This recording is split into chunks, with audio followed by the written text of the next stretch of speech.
G'day guys, John from Ruralco Water here with your weekly Southern Basin market update for the 15th of July 2026.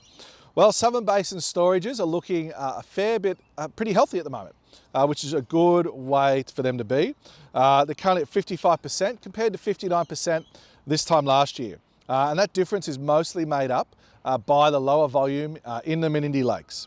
And there is further inflow expected to reach the main storages over the coming week. Hume currently is at 46% compared to 41% this time last year. Dartmouth is at 70% compared to 67% this time last year.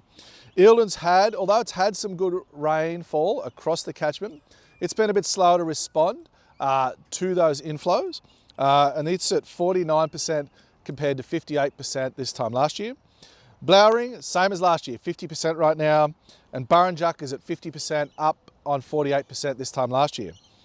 Considering the Murrumbidgee opened at 5% last season, the rebound in storages is an optimistic outlook for hopefully further increases in general security and in that system, and those increases in storages in the Murray are hopefully a good indication that we'll see later today an increase in some general security allocation for holders there.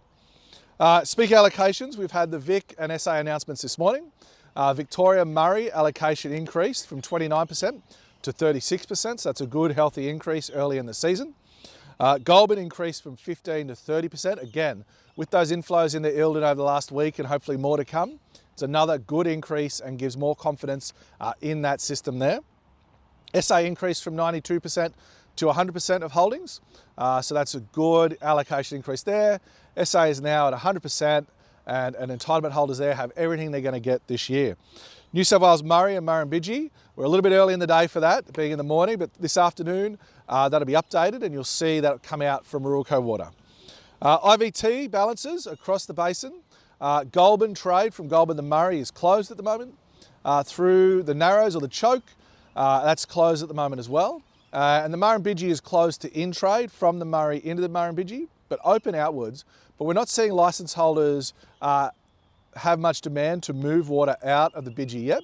And we'll just see where pricing goes and allocation goes over the next week to see whether we get an outflow of water into the Murray from the Bidgee or whether it just stays status quo as it is at the moment.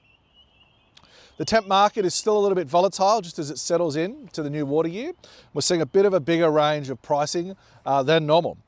Below the Choke, in the Murray, we're seeing $3.90 to $4.10 at the moment, or a variation around those numbers. Above the Choke, we're seeing $3.50 to $360 a meg at the moment.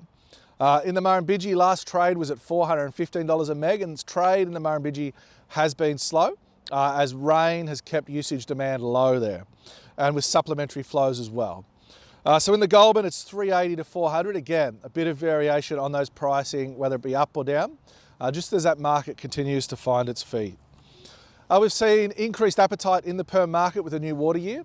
With lower allocations, there has been demand from buyers, particularly of Zone 11 high reliability. That market has been quite competitive. We've seen pricing there reach $94.50 a megalitre. In the Murrumbidgee, we're seeing pricing in that $8,800 to $9,000 a megalitre. SA, it's around $8.1 to $8.2 a megalitre. And in Goulburn, we've seen some early sales at $4,100 to $4,300.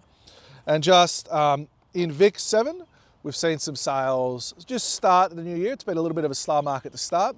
We've seen buy demand north of $7,900 a meg. Thanks and have a great week.